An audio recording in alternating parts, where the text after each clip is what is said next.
It all started on a Tuesday night in late autumn.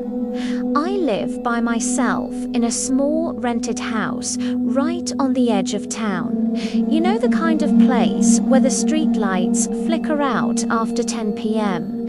and the wind whistles through the trees, almost sounding like someone whispering your name. It was around 2:40 in the morning when I was woken up by 3 soft knocks on the front door. Knock, knock, knock. It was polite, almost patient, like someone who knew I was home but didn't want to be a bother. I tried to ignore it, probably just some kids messing around. But then, exactly 3 minutes later, at 2:43 a.m., it happened again. Same rhythm, same gentle rapping.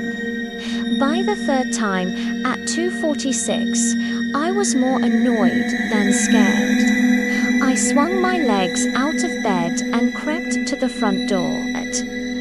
I looked through the peephole. Nothing. Just an eerie darkness swallowed by thick fog. I unlatched the chain and opened the door just a crack.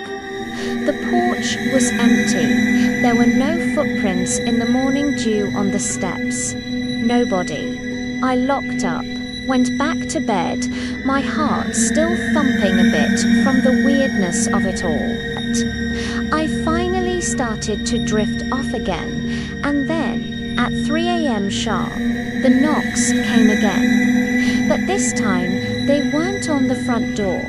They were coming from inside the house. From the guest bedroom door, right at the end of the hallway. Knock, knock, knock. I froze, pulling the blanket up to my chin. My phone screen glowed. 3 hours, 0 minutes, and 2 seconds. I told myself it was just the pipes. Old houses make all sorts of noises, right? But the knocking continued slow, deliberate, every 3 minutes like perfect clockwork. At 3:15, I couldn't take the suspense anymore. I grabbed the baseball bat I keep under my bed and tiptoed down the hall. The guest room door was closed. That was strange. I never close it. I reached out, my hand trembling slightly, and pushed it open. The room was empty. The bed was perfectly made. The curtains hung still in the moonlight. But then my eyes landed on the small mirror on the dresser. My reflection was wrong. I was standing there in the doorway, gripping the baseball bat tightly. My reflection wasn't holding anything, and it was smiling. A wide, slow, unnatural smile I have never made in my entire life. I slammed the door shut and stumbled backward, my heart pounding in my ears.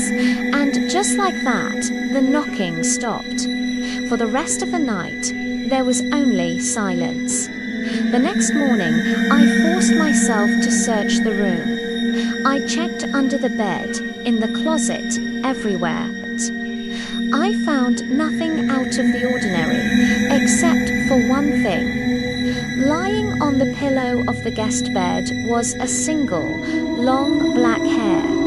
I have short brown hair, and no one, absolutely no one, has slept in that room since I moved in 6 months ago.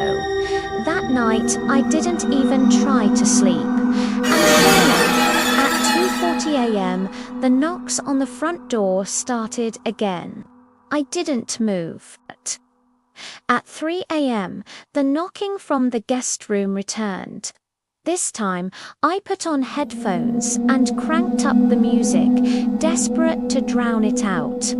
It seemed to work until around 4:15 a.m., when the music suddenly cut out. My phone was dead.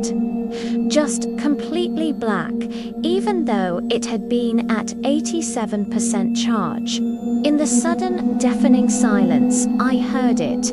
Footsteps, slow, barefoot, coming from the guest room and heading down the hall, straight toward my bedroom. They stopped right outside my door. Then, a voice so soft it was almost sweet, whispered through the wood, "Thank you for letting me stay. I haven't opened the guest room door since that night. I sleep with every light in the house on now, and sometimes, when everything is very quiet, I can hear it. Faint breathing that isn't mine, coming from the other side of the wall.